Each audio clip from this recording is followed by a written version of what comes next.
Hi everybody, here I am again. We're on day 2 of our preparation to return to the outside world with a strong immune system and confidence. And so today, day 2, I'm going to be talking to you about foods that can boost your immune system. And just wanted to have a quick recap on yesterday. So yesterday we introduced the idea that stress really messes with your immune system, and how we are, most of us, quite stressed at the moment through fear, worry, and not living the life that we would usually be living. So remember what I was saying yesterday about how stress creates inflammation in the body. And inflammation and stress take up huge amounts of energy. So what we find is we can often be reaching for more snacks to fuel, to give fuel to the body, to meet that need for energy when under stress. And so we can often be creating even more inflammation through the types of foods that we might be snacking on. On top of that, most of those snacks tend to be very nutrient poor, and it's amazing when I talk to my clients that often consider themselves to have a very healthy diet. You find that actually it's a very minimal amount of food groups, quite often including quite a bit of processed foods, even though they think perhaps not. Could be, some bakery goods. White flour is very inflammatory and very glutinous and can really interfere with the immune system because everything gets a little bit stuck in the body.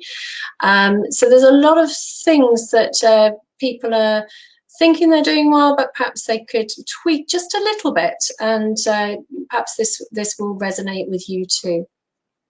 So the other thing with, remember yesterday I mentioned how, when you're running from the proverbial lion, you don't really want to sit down and have a picnic. So the types of things that are down-regulated in your body are digestion being one of them. So that when we're under stress, we're less able to digest as well.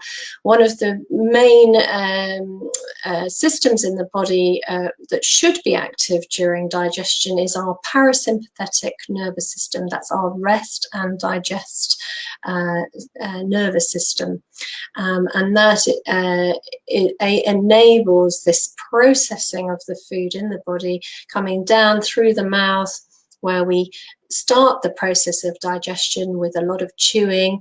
I always say we don't have teeth in our stomachs now, do we? So you really do need to eat nice and calmly and slowly, and chew really well until your food is a liquid, and then swallow, and really be mindful when you're eating, and that way you'll make the best of the food that you're eating. And when we're eating and snacking a lot, we're also asking an awful lot of our digestive enzymes. They need to be produced every time we eat, and so our poor pancreas doesn't get a chance to rest and repair itself either, and so our enzymes that break down our food so that we can really absorb the nutrients in them become depleted as well. So stress has a really massive effect on our digestive system. So everything we can do to reduce stress, the better. And with this in mind, regarding just food, as we're talking about today, there are some foods that are more stressful to the body than others. I've already mentioned gluten can be very often a problem for people. So, the bread, the cakes, the pastries, and all of that sort of thing, biscuits that are nice and easy to reach for instant sugar to feed that stress system, but actually are very nutrient poor and have no real value for the body. Really what we need is nutrient-dense foods, and we find that when our immune system is under attack because we've been stressed for too long, we need even more nutrients. So where possible, organic foods, there will be more nutrients in those.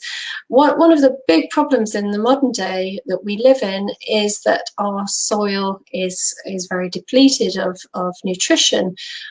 They think more or less, 75, 80%, and even 90% sometimes, soil can be, really have no nutrients whatsoever.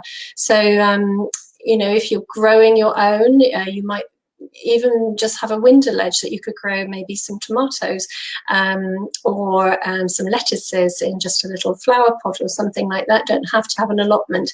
You can do little bits for yourself, and it's quite fun and creative as well. And to that you can get very easily Epsom salts. I do recommend those to go in the bath as well, but you can also add them to your soil if you're growing, and that way you're going to be putting in loads of magnesium, and that is really one of the key ingredients to energy production in the body. We really need high amounts of magnesium, and when we're under stress we lose that very readily through our urine.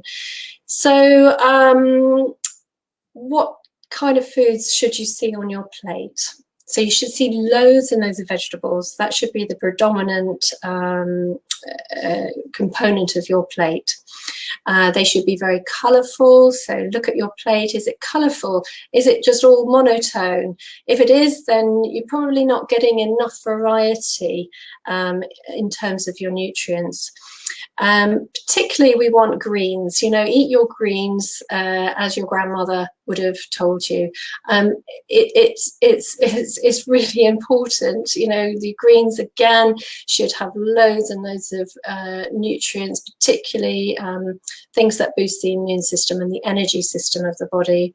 And very chlorophyll rich foods will bring about more alkalinity in the body as well, and we want to be slightly alkaline in our body, and that is a healthy state to be in.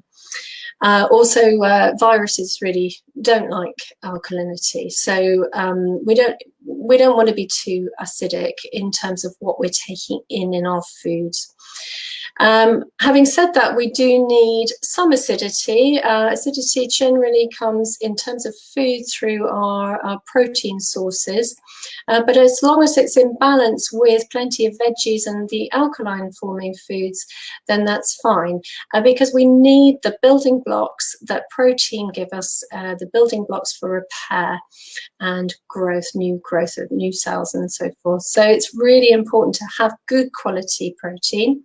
If you're not vegan, then you can add in eggs and nuts, great source of selenium through Brazil nuts, almonds, great sources of good quality protein, but again not too much, because remember when I was saying about energy being expended through the immune system, through the stress system, we as living organisms can have only so much energy to expend as well as energy to receive. So if you can imagine it, that most nuts need cracking, so that takes energy, doesn't it? So when you think of, a lot of people are having handfuls of nuts a day, and that would have, if you think about it, they would have been in the shells. That would have cost you an awful lot of energy to be able to achieve those couple of handfuls of nuts.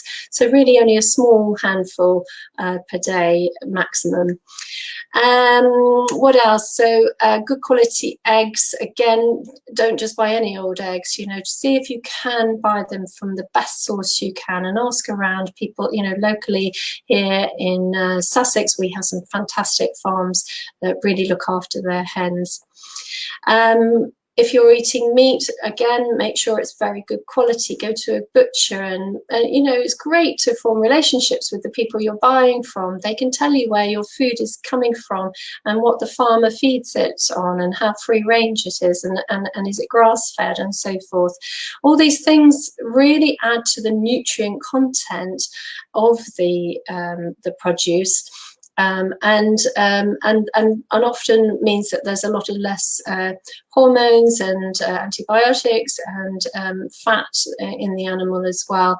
A good source of chicken, for example, or fish would be another good source if you're eating animal fats. All of these things provide an anti-inflammatory response in the body. If you think about the immune system and the stress system creating that inflammation, we want to be anti-inflammatory. So we want to put in a lot of ingredients that are anti-inflammatory. And so to your foods, you want to add more anti-inflammatory components in the form of herbs and spices, things like oregano, rosemary, parsley, coriander. These are absolutely densely packed full of anti-inflammatory, antiviral and detoxifying elements, and they make your food delicious too. Things like garlic and ginger, so supportive of the immune system. Fantastic. You can't tell that I love food, can you? Just when I start talking about food, I just, oh, my mouth waters. You know, that's what food should do, because remember, food, the digestive system does start in the mouth, and we want that salivation. So when you smell your food before eating it, look at it, allow those digestive juices to begin. Imagining food should create that lovely delight in the body, and your food should be delicious and as well as nutritious. You know, it's serving such a multi-pronged role actually in our lives. It's not just about fuel. So another thing that's a fantastic immune booster are mushrooms, and particularly oyster and shiitake mushrooms are fantastic sources of protein too. So again, multi-purpose. It goes without saying, probably, to avoid processed foods. They will be full of other things that can be very stressful to the body, such as chemicals and sort of the degradation of the foods during the processing of them. What else can I tell you? So spices. Oh, don't you just love spices? I do. And they can again be very anti-inflammatory. Turmeric particularly. Oh my goodness, it works on all pathways in the body practically. So with turmeric, you want to add a little bit of black pepper to really magnify the effects of the component, the curcumin in it. And you can add that in your food. You can add it in a smoothie. You could add it to make a wonderful warming drink, a turmeric latte. You may have come across these, but they're incredibly easy to make with some almond milk, so a spoon of turmeric, black pepper. Maybe you add a bit of cinnamon in there, a little bit of nutmeg, which is very calming, and sometimes I add in as well some other wonderful spices. If you want a little bit of raw honey in there as well, you can, and it makes it just a lovely drink, and it's very anti-inflammatory. So it would be a wonderful thing to have, say for example, if you're a little bit anxious before going to bed, that would be a nice thing to have just before going to bed. It's really soothing and calming. When we're talking about drinks, just really, again, probably very commonly known now, but to avoid fizzy drinks, alcohol, although it's very sedative at the time, can also be a burden to the liver. So again, just just be mindful. A little bit is okay, but not every day maybe, or a little bit every, it depends on what you're having really, doesn't it? But there's so much to go into, and I'm only going to really keep it quite on point and brief today. I'll go into this a lot more in my online 6-week course for people that need more support, but these are the benchmarks. Good quality fats, very important. So that's your avocados, olive oil, coconut oil.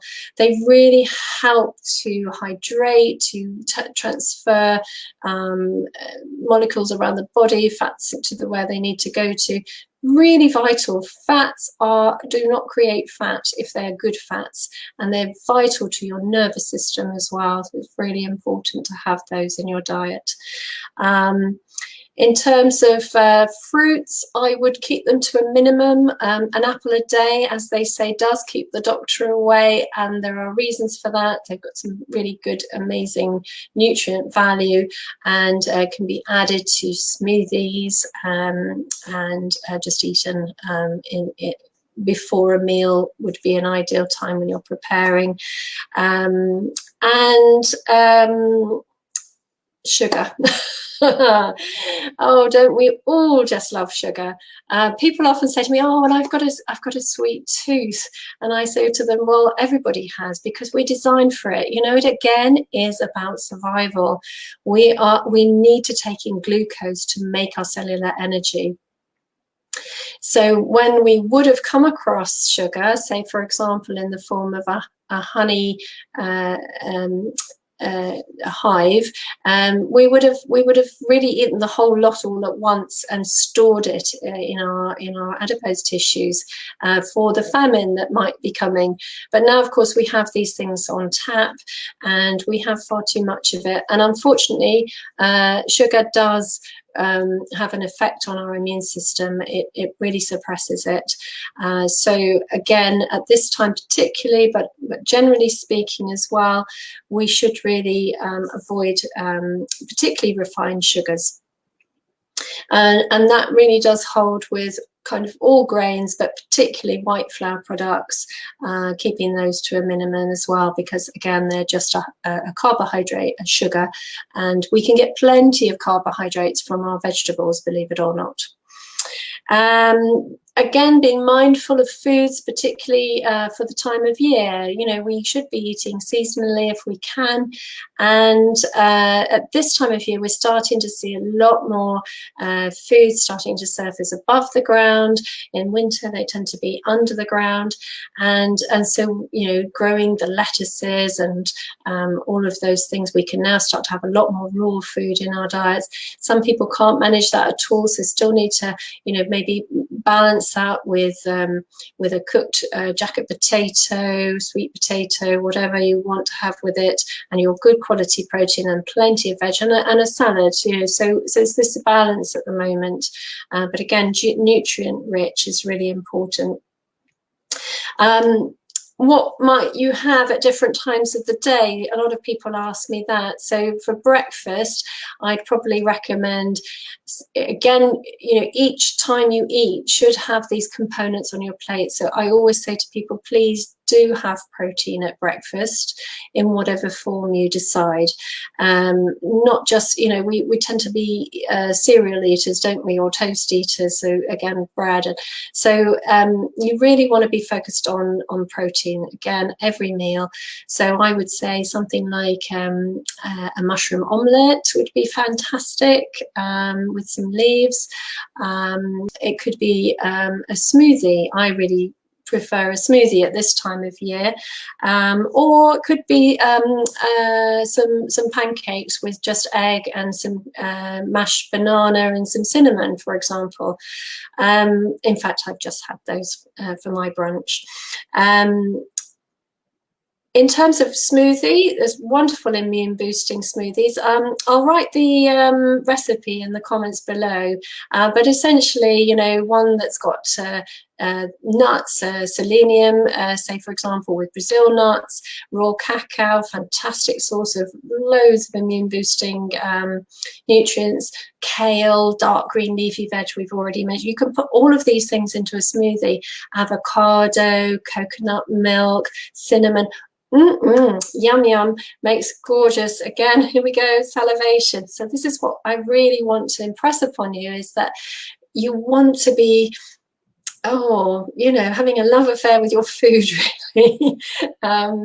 that is how we achieve a calm state, a happy state, rest and digest, that parasympathetic nervous system again. So eating in a calm state is very, very important. So if you can, just, you know, take yourself out of your daily life, sit at a table.